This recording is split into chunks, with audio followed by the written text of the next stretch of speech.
Timothy Burns, Tim to his friends, looked at his cell phone after leaving a message from Candace, or Candy, as she liked to be called, his wife of 5 years. He had just signed a service contract with a large California company that had offices throughout the country. He knew his boss, Jake Hudson, would be extremely pleased as the new contract meant a significant expansion of his IT firm. The new contract also meant a significant increase in his salary. Maybe now, he thought, he and Candy will finally be able to start their own family, as they had planned. But he had concerns that had begun to creep into his mind after his camping trip with Jake a little over a week ago. There was something a little different about her when they returned from their trip.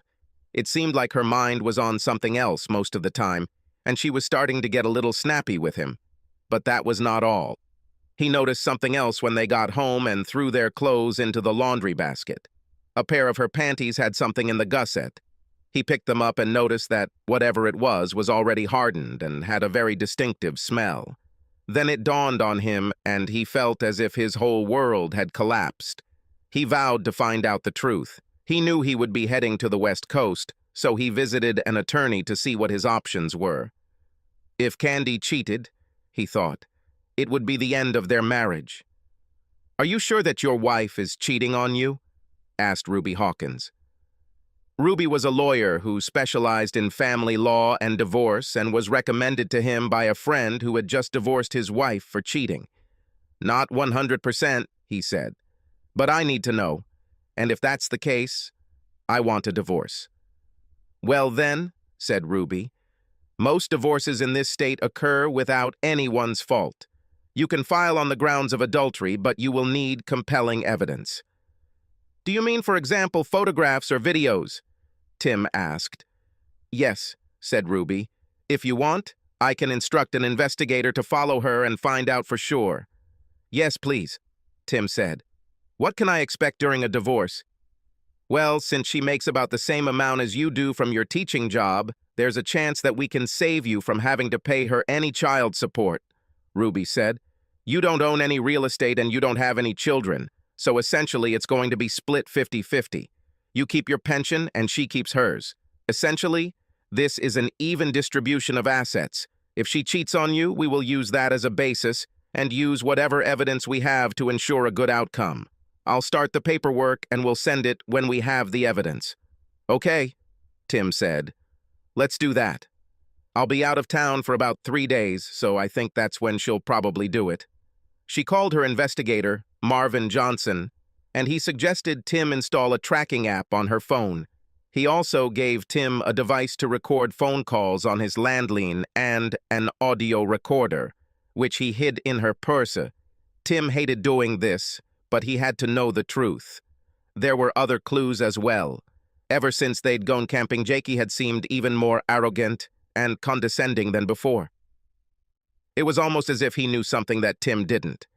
He managed to hold out for a week, and Candy drove him to the airport, kissing him goodbye. "I'll call you this evening after dinner," he said. "Okay, honey," she told him. "Have a good flight." The first night he was away, he called Candy as promised, and was a little shocked when she told him that she would be working as a waitress at the party Jake was throwing at his house that evening. According to Candy, one of the waitresses was sick, and Jake asked if she would be willing to fill in for her. He didn't know that Jake had any plans because he didn't mention anything. "He promised to pay me $150 for the evening," Candy said. "I could use some extra money, since I won't be back to work until a couple of weeks later." He knew classes would resume soon and she could really use some extra money, but something wasn't right about it. "Really?" Tim asked. "Okay, go ahead, but be careful and tell me about it tomorrow, okay?" "Okay," she said. "You know that I love you, right?" "Yes," he said. "And I love you too. Good night." He finished the conversation, but a knot began to twist in his stomach. He called the investigator. "I just wanted to let you know that Candy was asked to waitress at a party at Jake Hudson's house," Tim said. "Okay," said Marvin. "We succeeded. I'll forward you everything we find out." "Thank you," Tim said, ending the conversation. The next day, he called Candy on her cell phone, but received no answer. He also called his home phone, but only got an answering machine. Of course, she didn't spend the night with Jake, he thought to himself. However, his hopes were dashed when he received an email from Marvin that same day. Candy spent the night at Hudson's house, and she is still there, the email said, and she was very busy the night before. I've attached a couple of photos, but I want to warn you that they are quite graphic. I will give you my full report when you return. Tim opened the attachments, and his heart sank. His beloved wife was there with whom he lived for 5 years. She had sex. With 3, damn it, 3 men. Men he had once considered friends. His hands began to shake and tears began to flow from his eyes. He couldn't believe what he was seeing. He tried calling her again, but it went straight to voicemail. He also tried to call his home phone, but only got an answering machine. He didn't leave any message and went to the hotel bar to drown his sorrows. The next morning, he checked the tracker and found that Candy's phone was still at Jake's house, which meant she was probably still there. Marvin confirmed this assumption with an email that contained 2 more photographs of his wife. The nature of the photographs was the same as the previous ones, but with 10 men, including Jake, his son Mike, and 5 more employees of Jake's IT company. He had once considered all these people to be reliable colleagues, but that was no longer the case. He didn't recognize the other 3 and assumed they were Mike's friends. He completed his business with the California client and, contract in hand, checked out of the hotel and caught an early flight home. He caught a taxi at the airport and noticed that Candy's car was missing when he arrived home. Checking the tracker, he saw that her phone was still in Jake's house. He went inside, changed his clothes, and called Ruby's office. He was surprised when her receptionist said that she was free and could see him in the afternoon. He called Candy on her cell phone and was surprised when she answered. She seemed out of breath when she answered. "Hello?" she asked. "Hi, it's me, Tim," he said. "Where are you?" "I'm home. Just finishing up a few things before class starts," she said. He was shocked that she had lied to him so blatantly. "I see," he said. "Well, I'm done here in California and I'm heading home." "Oh, okay," she said. "I missed you so much. Call me when you land and I'll pick you up at the airport." "No, don't worry," he said. "I'll take a taxi. Bye." He ended the conversation and wondered if she noticed that he didn't tell her that he loved her, or that they would see each other later. Shaking his head, he left the house and went to visit Ruby. Candy looked at the phone after Tim ended the call. He always ended his calls by saying he loved her, but this time he didn't. In fact, she noticed that his voice didn't sound friendly at all. She fully intended to return home after that first night, but lying naked between Jake and his son felt so good that she just couldn't leave. After all, she owed it to herself, she thought. This will all end when classes start again, she thought. And Tim would never know. So she spent the next day and the next night with Jake and his son Mike. That second day, Jake went to work for a couple of hours, but Mike kept her busy and even made arrangements with several of his friends. When Jake returned home, she was having sex with Mike on Jake's bed. When they finished, Jake sat up and looked at her. "So maybe I should send your husband somewhere more often," he said with a sly smile. "You know that my classes are resuming soon?" she said. "So I won't be available for a week. I wouldn't dare do anything like that while he's still at home." "Why not?" Jake asked. "Maybe for a change he would enjoy seeing how real men treat you." Jake and Mike both laughed at this. "Well, I have to admit I had a great time," she said. "But I still love Tim, and I don't want to hurt him." "Well, maybe I can see to it that he gets sent away for the weekend," Jake said. "That way you can come and play with us in the house." "Sounds funny," she said. "But at some point he will find out anyway. Tim is not a fool, you know." "Don't worry," Jake said, picking up his video camera. "I'll take care of Timmy boy. There is only one thing." "What is this?" she asked. "I don't want you to have sex with him anymore," Jake said. "Now you belong to us. Understood?" "But how will I do this?" she asked. "You'll think of something," Jake said. "Come up with some excuse. You know, like, I have a headache, or something like that. Okay, I'll try, she said. Later that day, several of Mike's friends came over and had the opportunity to try Candy's products. Jake invited a few single guys from the group. She was now officially a party slut and enjoying it. Tim was simply shocked when he saw all the evidence Marvin had collected. In addition to the photographs, he had 2 DVDs of videos of his wife performing a variety of roles with several men, things she would never do for him. His love for her faded after he witnessed her debauchery. Ruby consoled him as best she could, but it was a lost cause. How could she just like that 5 years later turn into such a traitor, he wondered. And what did I do to deserve this? What about Jake? He considered this man somewhat older than himself a friend. Now he knew better. I'll go ahead and file for divorce, citing adultery, Ruby said. If you want, I can also file a lawsuit for alienation of affection against Jake and the men you work with. These types of lawsuits don't usually go very far, but I think we can get a good settlement. Do what you have to do, Tim said. Just don't do anything stupid, Ruby said. I don't want to post bail for you from jail. Tim shook his head. Don't worry, he said. I won't. When can you prepare the documents? I can have everything ready to ship in just a couple of days, she said. In the meantime, try to behave normally around your wife. I'm not that good an actor, Tim told her, and I will never touch her again. God only knows what she got from all these men. Tell her you're not feeling well, Ruby suggested. This should buy you some time. Tim nodded his head. Yes, okay, he said, before leaving. As he sat in his car, he suddenly realized something else. There was no way he could work for Jake again, and he would never be able to bear the presence of men nearby who would cuckold him. He took out his phone and scrolled through his contacts until he found the number he wanted. He dialed the number and hoped for the best. Carlson, said the man on the other end of the line when he answered. John, this is Tim Burns, Tim said. Tim, how are you, old friend? Asked John. It could have been better, Tim said. Listen, is this vacancy at Empire still open? John Carlson, CEO of Empire, had been trying to get Tim on board for some time, but Tim felt he needed to stay with Jake out of loyalty. However, now there is no trace of this devotion left. Of course it is, said John.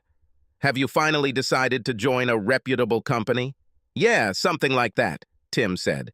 Some things caught my attention and I found that I could no longer work there. I'm sorry to hear that, John said. Is there anything I can do? Just give me a job, Tim said. I promise I will work just as hard for you as I do for Jake. Of course, said John. Can you start on Monday? Absolutely true, Tim said. Okay, John said. Look, why don't you and your pretty wife come over tonight and try Rose's famous lasagna?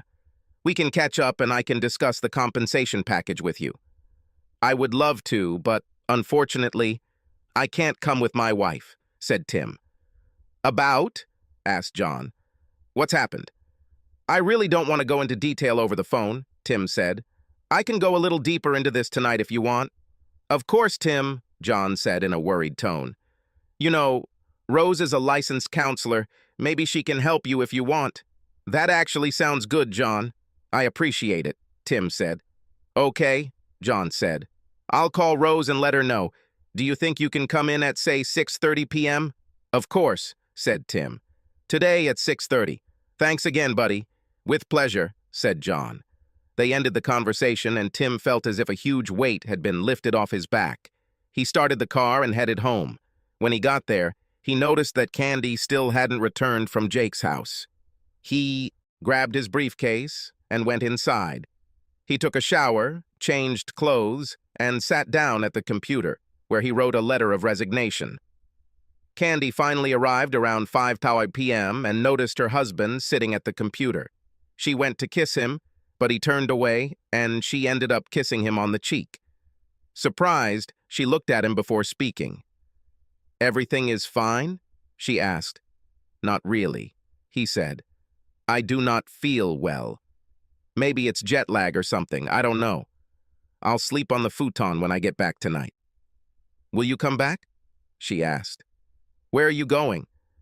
"I'm meeting someone for dinner," he said. "Are you dating a woman?" she asked with concern in her voice. "You mean, am I cheating on you?" he asked her. "No, I never cheated on you in all the time we were together, and I have no intention of doing it now. Can you say the same?" She recoiled in horror. "Does he know?" she asked herself. "No, he would never have been able to find out." "Of course I can," she said. Tim wasn't convinced. "So, how was your trip to California?" she asked, trying to change the subject. "Successful," he said. "How was your little job at Jake's house?" "Everything went well," she said. "Even when it was hard, it was still fun." "I bet," he said without any emotion in his voice. He looked at his watch before speaking again. "I guess I'll go," he told her before saving his work and turning off the computer.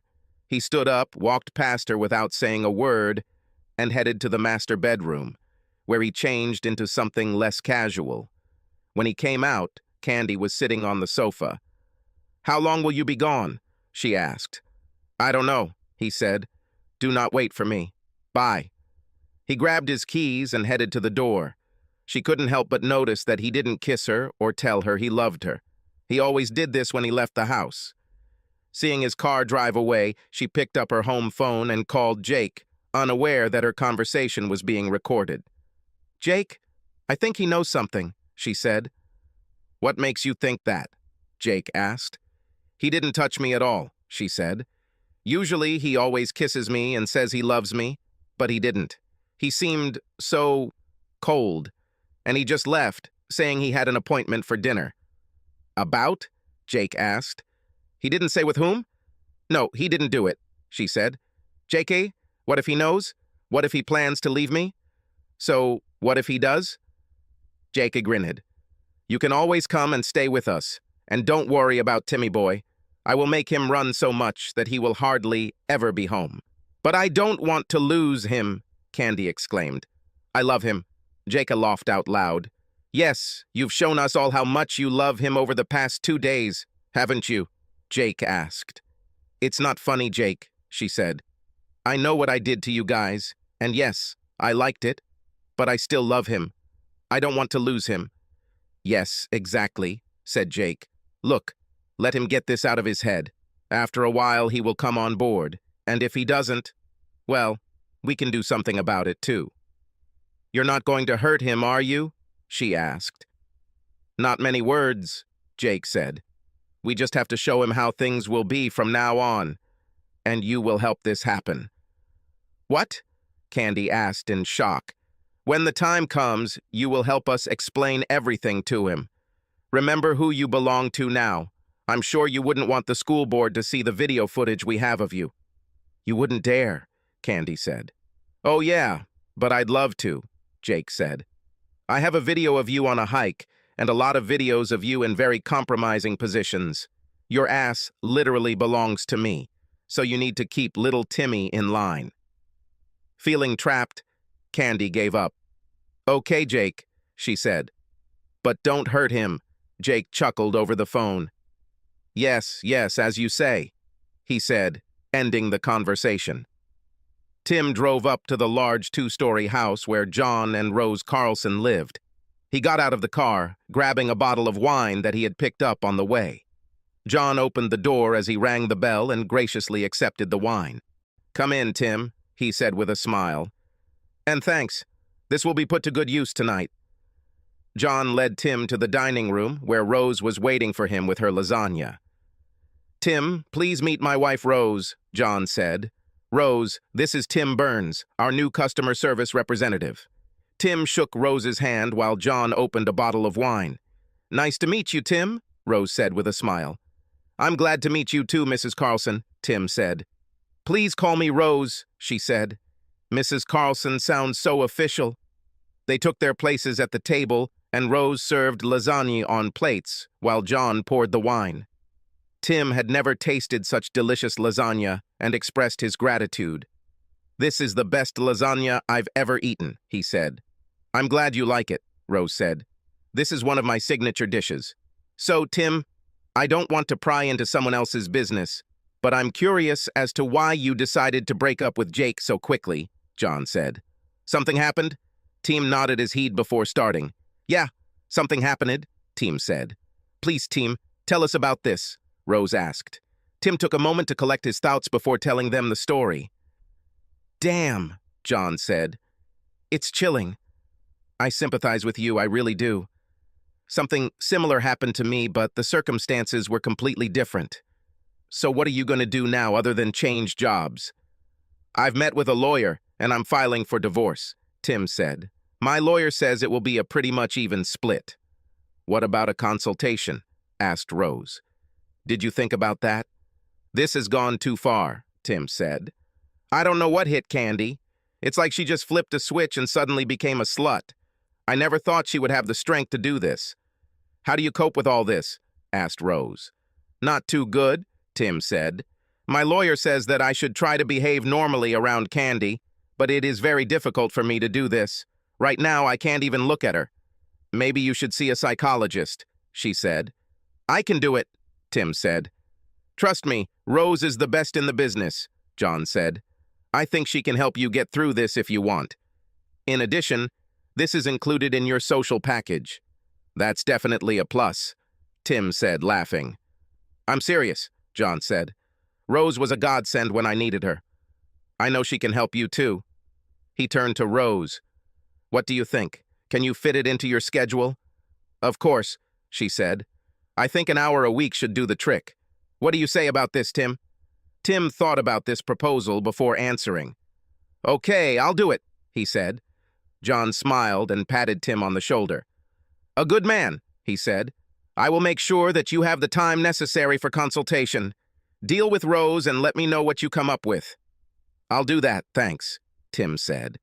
Now, if you don't mind, honey, Tim and I will retire to my office to discuss his new job, John said. I don't mind at all, she said with a smile. And I'm looking forward to working with you too, Tim.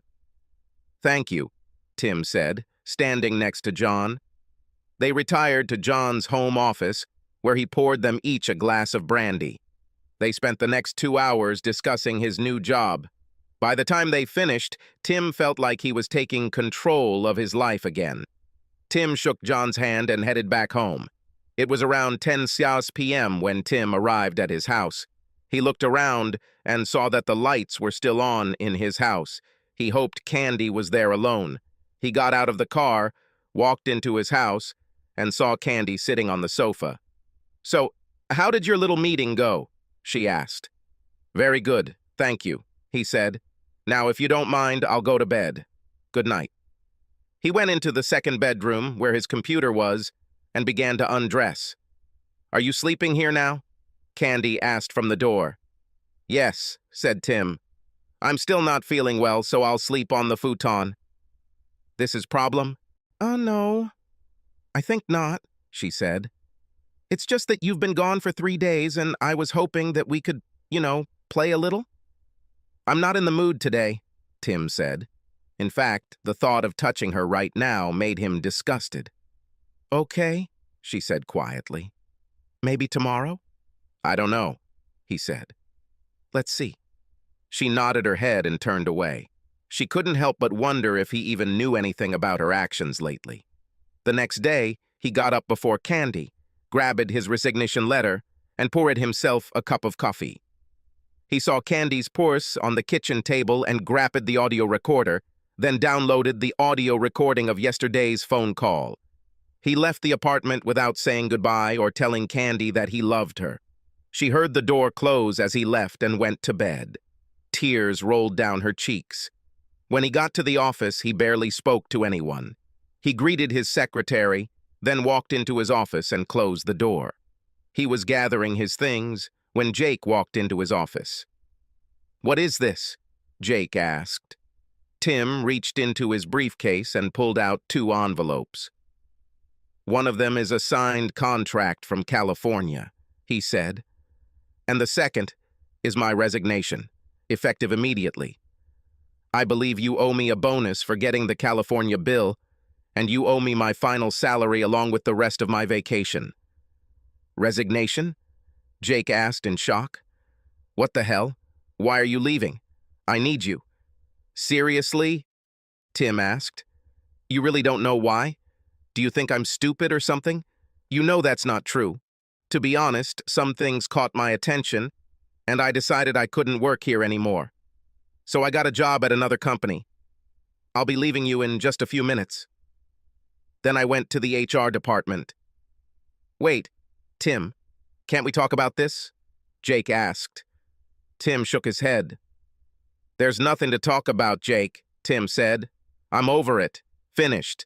I considered you my friend, but you stabbed me in the back and ruined my marriage. You can find someone else to cuckold. So that's what it's all about, Jake said. Well, just so you know, your wife was more than willing to have sex with me. We shouldn't let something like this ruin your career. Just go with the flow for a while. Let Candy sow some wild oats for a while. When she's done, she'll be all yours again. Do you really think I would agree to something like that? By the way, how long have you been having fun with her? Well, the first time was at the campsite, Jake said. On the second day, when you and the others were skiing. And you should know that she pestered me that day. She even told me that I'm bigger than you. She begged me to have sex right there. Tim never turned down Candy. He tried several times, but he just couldn't do it. He couldn't explain why, and Candy never said anything about it. And this was around the time you suddenly forced me to leave to take care of some things at the office, wasn't it? Tim asked. You wanted to get me out of the way so you could have sex with my wife. Jake grinned and nodded his head. Yes, so what? He asked. Tim isn't done yet. And this whole thing about hiring her as a waitress at your party was just another excuse to get her into bed, wasn't it? Tim asked. Yes, it was so. So what? Jake asked. Tim took out his phone and stopped the audio recording he had started when Jake entered the office. Thank you for your recognition, Tim said. Now, if you don't mind, I'm done packing. I'll go to the HR department and won't bother you. Wait, Jake said. You can't use this recording. We'll see, Tim said. I'm leaving here. Goodbye, Jake. You'll rot in hell, okay?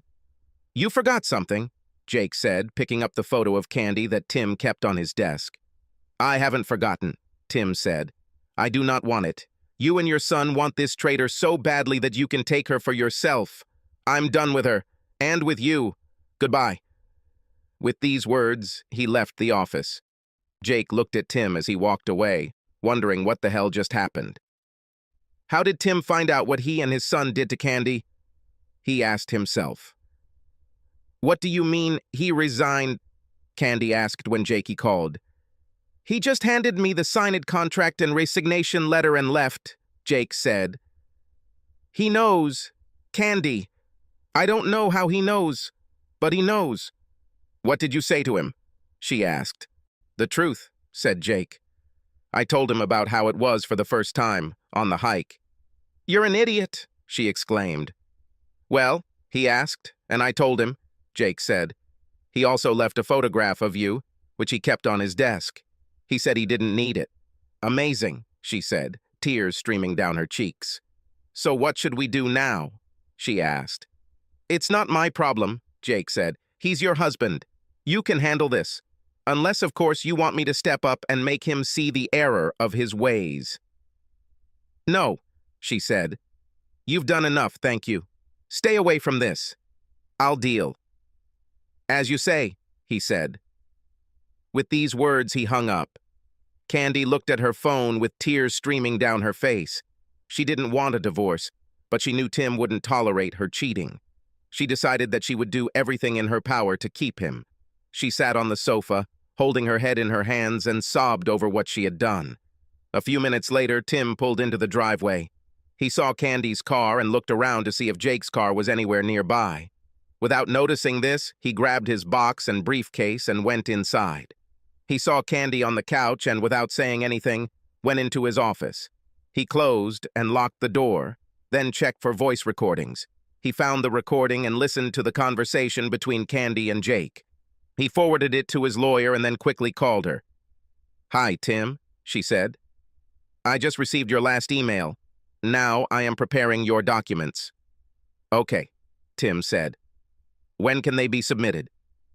If you want, I can pull some strings and my bailiff will deliver them later this afternoon, she said. Will this suit you? So it will be, thank you, he said. After hanging up, he walked over to his gun safe, opened it, and pulled out his old .45 caliber semi-automatic pistol. He had no plans to use it, but he didn't want any problems with Jake or Candy. He walked into the kitchen, put his briefcase on the table, and looked at Candy. "We need to talk," he said, placing the gun on the table so that he could quickly reach it if necessary. "Is this really necessary?" she asked, pointing to the gun. "I hope not," he said. "I just want to make sure in case your lover decides to break in here." "My lover?" she asked. "Don't play coy," he said. "I'm not in the mood for your games. Now sit down. We need to discuss something." She sat down scared, not knowing what her husband was going to do. "First things first," Tim said. "Later today, someone will come by and give you the papers." Candy recoiled in shock. "Divorce?" she asked. "Why?" "I don't want a divorce. I love you." "Bullshit," Tim said.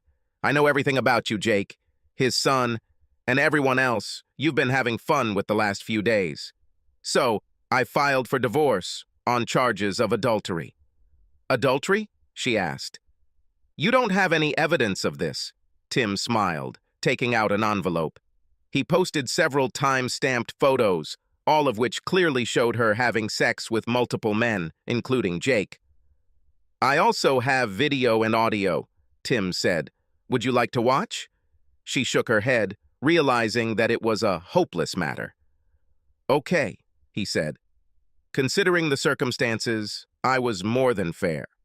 No support. You get half of what's in the bank, and we each get to keep our pension. You can take all your things. I've already paid and canceled your credit card. I have a cashier's check for your half of what's left. There is also a restraining order that says you must stay at least 150 meters away from me, my place of residence and my place of work.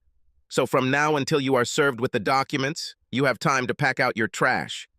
"Are you kicking me out?" she asked, and tears flowed down her cheeks.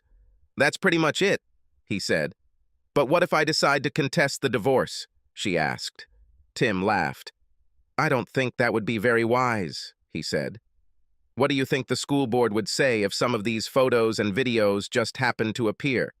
Do you think the parents of your students would want someone like you to teach their children? I know not." "You won't dare!" she exclaimed. "Do you want to take this chance?" Tim asked.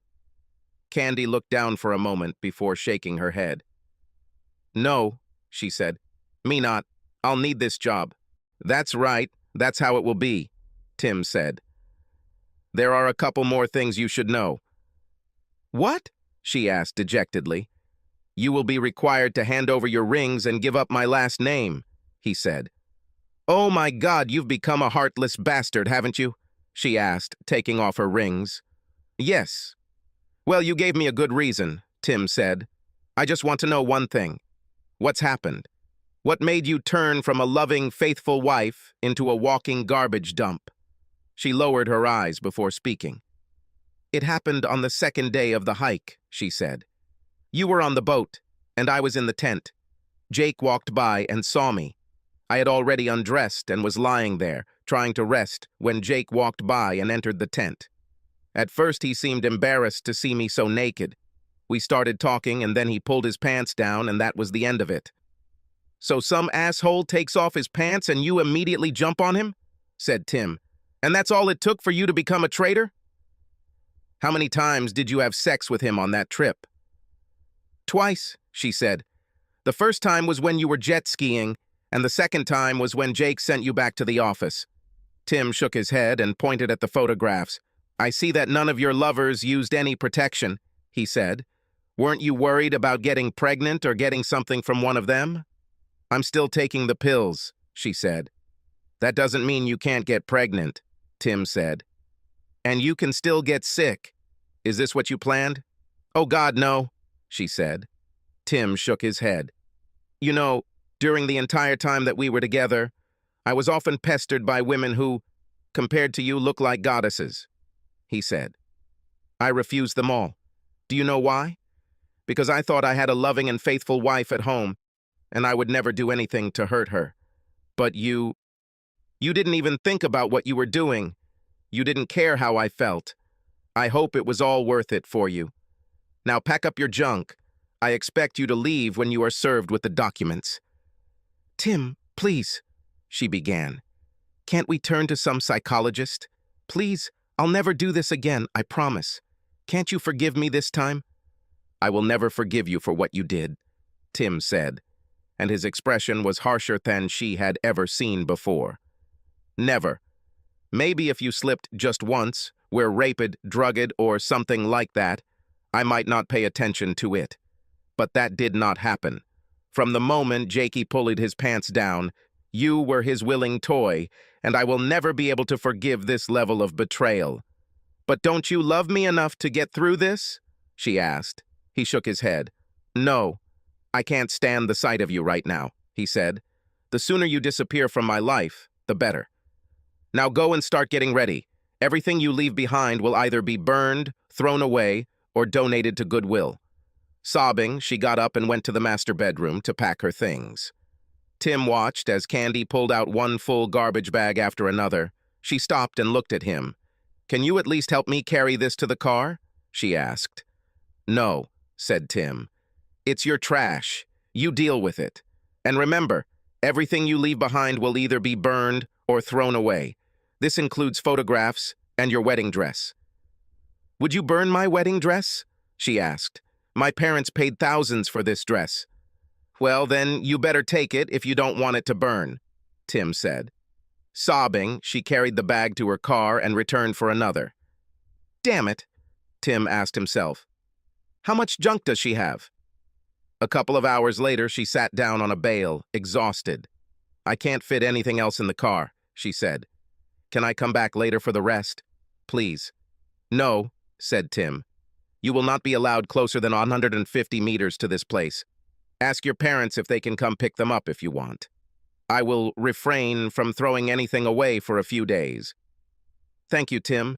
I appreciate it," she said. "Oh my God, I was just wondering, what am I going to tell my parents?" "Try telling the truth for a change," Tim said. "Tell them you cheated on me with my boss and others, and I'll throw you out." "Seriously?" she asked. "They will disown me if I do this." "It's not my problem," Tim said. "But I guarantee you it will be much worse if you try to make me out to be the bad guy or make it look like one. You know how your parents feel about lying." Around this time, there was a knock on the door. "I think this is for you," Tim said. Candy walked slowly to the door and opened it to reveal the deputy sheriff. "Candace Burns?" he asked. She nodded her head. "It's me," she said. "Do you have any identification?" he asked. She took out her driver's license and showed it to him. After examining them, he returned them to her and then handed them the envelope. "You've been served, ma'am," he said. "There is also an injunction that requires you to vacate the premises immediately. You can sign the divorce papers now if you want." She nodded her head and took out the divorce papers. After looking through them, she asked for a pen and signed the papers. "I'll give this back to the lawyer," he said. "You need to leave right now. If you try to return, you will be arrested and sent to prison. You understand?" "Yes," she said, and tears flowed down her cheeks. She looked back at Tim. "I'm so sorry," she said. "Yeah, me too," Tim said. "Bye." "Goodbye," she said quietly, leaving. The deputy looked at Tim and nodded his head before walking away. The next few days were hectic for Tim. Candy never tried to contact him, but Jake called his home phone twice and left threatening messages. "Damn it, Tim. I know you're there," he shouted. "If you don't drop this lawsuit, I'll come and kick your fucking ass." Tim smiled, copied the voicemail, and forwarded it to Ruby, who in turn notified the local sheriff's department. Candy's parents also called asking if they could come pick up some more of her things. "Yes, of course," said Tim. "Just make sure she's not with you. She has a restraining order placed on her." "Okay," said George, Candy's father, with a sigh. When she and Candy's mother, Bernice, arrived, They took what Candy had left behind and used the time to convince Tim to call off the divorce. "Tim, she made a mistake," Bernice said. "Of course, you can forget about what she did and take her back. She's crazy about you." "What did she tell you, Bernice?" Tim asked. "She said she had a fight with your boss," Bernice said. "And that's all?" Tim asked. "Well, yes," she said. "She didn't go into any detail, and we didn't insist on it." Tim grabbed an envelope with photographs and DVDs and showed it all to Bernice and George. They were shocked when they saw the photos. "I'm sorry she didn't tell you the whole truth," Tim said. "As you can see, everything turned out to be much worse than she expected." "Oh my God," Bernice said. "I had no idea it was so bad." "I'm so sorry, Tim," she said. "I don't blame you for what you did." George's face turned purple with rage. "I will have a long conversation with our stupid daughter," he said. "Have you done anything else with these photographs?" he asked. Tim shook his head. "Not yet, but I warned her not to resist the divorce," he said. They commiserate with him for a moment and then finish packing up the rest of her things. Half an hour later, they left the house, giving Tim a warm hug and wishing him all the best. Later that day, as Tim was sitting watching TV, there was another knock on the door. He looked through the peephole and saw Jake, Mike, and two of Tim's former work colleagues. He walked into his office, grabbed the gun from the gun case, and called 911. Holding the gun behind his back, he barely managed to open the door before they rushed inside. "We'll kick your fucking ass," Jake growled. Tim pulled out his gun and pointed it at Jake, forcing them to stop. "You're not really going to shoot at us," Jake said. "You don't have the courage." "Do you really want to check this?" Tim asked. "Just so you know, I already called 911 and the police are on their way here right now. If you're here when they get here, you're going to jail for violating the restraining order." Jake, I think he's serious," said one of the other two men. Jake looked at him for a moment, then turned back to Tim. It was at that moment that they all heard a siren nearby and saw flashing red and blue lights. "Yes, Jake, I'm serious," Tim said. They turned to leave, but two very large uniformed police officers stood in the doorway. Tim lowered the gun. "Put the gun down, sir," one of the officers said. Tim obeyed, placing the gun on the kitchen table. "Sir, these people are violating the restraining order," Tim said. "They broke into my house and threatened me. I want them arrested." "Do you have a copy of the order?" asked another policeman. Tim nodded his head. "I have it, officer," Tim said. He pulled out an envelope that was lying on the kitchen table and handed it to the officer, who carefully studied the order. After a few moments, he returned the order to Tim, then turned to the four men. "Turn around and put your hands behind your back," the officer said. The four men glared at Tim as officers handcuffed them and read them their rights. Once they were handcuffed, one of the officers turned to Tim. "Do you have a license for this firearm?" he asked. "Yes, there is," said Tim. "Would you like to see this?" He pulled out his wallet and showed the officer his driver's license and his NRA firearms training card. The officer nodded his head after studying the cards. "Okay," he said. "Be careful with this thing. Do you hear me?" "I hear you, officer," Tim said. "Thank you." The next 3 months passed in a blur for Tim. He enjoyed working at Empire, much more than he ever did working for Jake. Weekly counseling with Rose also helped him deal with trust and anger issues. At the same time, he joined a gym and worked out 3 days a week. He also began taking martial arts classes, more for mental discipline than anything else.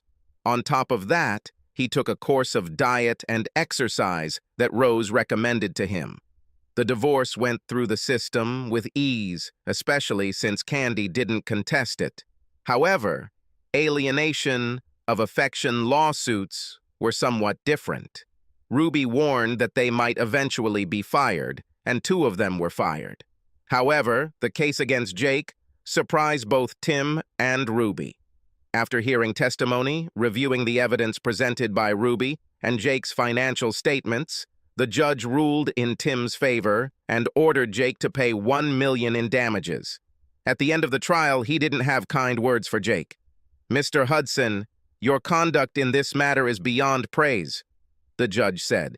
You not only took advantage of a man who considered you a friend, you abused your position as his employer to deliberately destroy his marriage and family. I also noticed that you have repeatedly violated the restraining order against you. I therefore find in favor of the plaintiff and order you to pay compensation in the amount of $1 million. Your Honor, this is highly illegal, Jake's lawyer said, standing up. Mr. Winthrop, this court finds Mr. Hudson's conduct not only unlawful, but absolutely disgusting. The decision stands, the judge said. When should this restitution be made? Asked Winthrop. Immediately, said the judge. Unless, of course, your client chooses to spend some time in jail for contempt of court. No, Your Honor. My client will pay as ordered, Winthrop said, sitting back down. Okay, said the judge, and God help you if that check gets rejected. Case is closed. He banged his gavel, ending the hearing. Jake wrote out a check and gave it to his lawyer, who gave it to the bailiff. After the judge took note of the check, the bailiff handed it to Ruby, who in turn handed it to Tim. To Tim's surprise, the check did honor the bank, and it paid Ruby her share of the judgment. While working at Empire, Tim was contacted by several of Jake's clients. Word of the lawsuit seemed to spread around the world, and a number of companies were leery of continuing to do business with someone who was intentionally ruining another man's marriage. In their opinion, a person who would deliberately destroy a friend's marriage simply cannot be trusted. The way things were going, Tim believed Jake would go bankrupt within a year.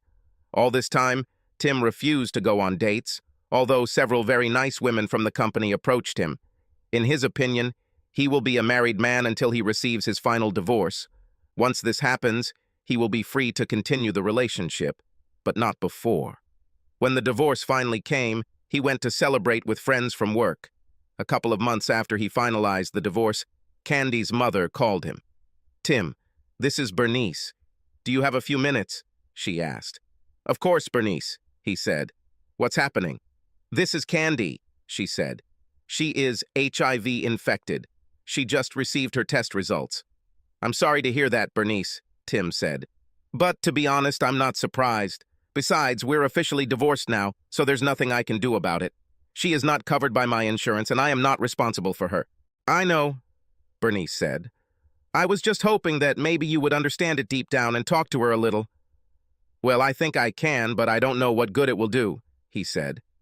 Please just come and talk to her for a few minutes, Bernice begged. Tim thought for a moment before answering. Okay, he said. I'll come in for a few minutes. Thank you very much, Bernice said. Tim drove up to Bernice and George's house and was shocked to see how thin and frail Candy looked. She walked towards him, but he waved her away. Saddened, she sat down and invited him to sit on the sofa. You look good, Tim, she said. Better than I remember. How are things going with you? Okay, Candy, he said. New job, new friends, new outlook on life. How are you doing? Not good at all, she said. You know that I am HIV infected. That's what your mother said, he told her. I'm sorry to hear this, but to be honest, I'm not surprised. Do you know when you became infected? I think it was one of the days I spent at Jake's, she said. That day I had a lot of unprotected sex with several men. Does Jake know? He asked. She shook her head. Not yet, she said. I'll have to tell him so he can get tested too. I'm sure he won't take it well, Tim said. No, probably not, she said.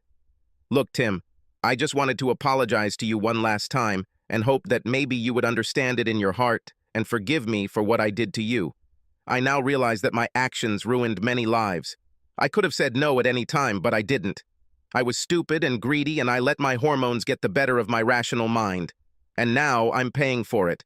I had the best husband and lover a girl could ask for, and I gave it all up for something new a few days ago. I know you hate me, and you have every right to, but I don't want to go to my grave without your forgiveness. Tim considered her words carefully. It was the first time he could remember that she actually took responsibility for what she did, and the first time she acknowledged what her actions had caused to others. Of course, he could continue to hate her, but he remembered his sessions with Rose. Holding a grudge against Candy won't help him move on. He nodded his head. "Okay, Candy," he said. "I forgive you." She cried, sitting in a chair. He thought about pulling her into his arms and started to stand up, but she waved him off. "Thank you so much, Tim," she said through tears. "This means more to me than you know. Listen, I want you to find a woman you can love and trust. Marry her and have children. I'm over it. I'm done. But you have your whole life ahead of you, and you deserve to be happy." "Thank you," he said. "I'll do so. And if you ever want to just talk, let me know, okay?" She nodded her head, wiping tears from her eyes. "I will do so, Tim," she said. "Thank you for coming and talking to me. I've missed you so much these past few months." "I miss the woman I married," Tim said calmly. "By the way, how are things with Jake and Mike?" She shook her head. "It's not good," she said. "Lately he has become very cruel. He didn't take losing to you in court very well. You probably know that his business has suffered a lot lately." "I noticed," Tim said. "Did he hurt you, physically?" "Not yet, but he's very harsh," she said. "Do you want me to be with you when you tell him about your diagnosis?" Tim asked.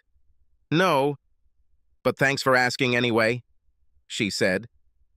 "This is my responsibility and I have to deal with it. You know, I keep thinking that if I had just told him to leave that first day of camping, we would still be together." "It's quite possible," Tim said. "But I have a feeling that at some point it would have happened anyway. He's been hunting you for quite some time." "I think you're right," she said. "Look, I'm really tired and I need to rest before I come back. Thanks for coming. This means more to me than you know." "You're welcome, Candy," he said. "And remember, call me if you just want to talk." "Fine?" She nodded her head weakly. "I will do so," she said. "Goodbye, Tim," she added. "Think about me from time to time. Fine?" He sensed a certain finality in her last statement and wondered if she intended to commit suicide. "I will do so," he said. "Just don't do anything stupid, okay?" She smiled. "I won't," she said. He stood up and headed towards the door. Bernice approached him before he left. "Thank you, Tim," she said, hugging him. "It means more to her than you think, and for me too." "You're welcome, Bernice," he said. "Keep an eye on her, okay?" "I will do so," she said. A couple of weeks later, Tim was sitting on his couch, eating dinner and watching the evening news, when he heard a report that caught his attention. The bodies of a local businessman, his son, and a woman believed to be the man's mistress were found earlier today in what police believe was a double murder-suicide, the presenter said. Jacob Hudson, president and founder of Hudson Consulting, along with his son and a woman who has not yet been identified, were found dead. All three were victims of gunshot wounds, authorities said. Police are investigating the incident and more details will be provided as they are released. After recovering from his initial shock, Tim called Bernice. She was sobbing when she answered the phone. "Bernice, what's going on?" he asked. "We just got word that Candy is dead," she said. "Looks like that bastard Jake shot her, then his own son, and himself." "Oh my God," Tim said. "I saw the news report and hoped it wasn't her." "I am so sorry." "That's her," Bernice said. "Do the police have any idea why this happened?" Tim asked. "They're not 100% sure," she said, "but I'm pretty sure she told Jake about her HIV and he lost his mind. They are now conducting an autopsy." "I'm really sorry, Bernice," Tim said. "I want you to know that I never wanted this to happen." "I know, Tim," she said. "Candy made her own bed and paid for it. Still, it's hard to lose your only child like that. I'm just glad you were able to make peace with her. I like to think she's in a better place now." "Fine, let me know if there is anything I can do," he said. "Thank you, Tim," she said. Candy's memorial service was held a couple of weeks later, and Tim took the day off work to be there with her parents. According to the autopsy results, both Jake and Mike, like Candy, were found to be HIV positive. From what police were able to piece together, Candy told Jake about her diagnosis and said they should get tested. When Jake and Mike learned they too had tested positive, Hudson Sr. shot her in the head, then his son, and finally shot himself. Tim spent several days mourning Candy's death, remembering the good years they had spent together. Then one day, out of the blue, he received a visit from Cynthia Stone, another representative who worked on his team. "Hello, cowboy," she said. "Would you like to join us for happy hour tonight? You look like you could use some company." Tim thought about it for just a moment. He almost refused her, but then changed his mind. "What the hell," he said. "I could use some good company right now. Of course, I'll join you." "Well, then come to Hitchhikers after work, okay?" she asked, smiling. "I'll be there," he said. "Thanks for the invitation." So, the cycle of life continues, he thought when she left. Subscribe to our channel so that your second chaff doesn't cheat on you, and go ahead and listen to the next story, because this story is nothing compared to the next one.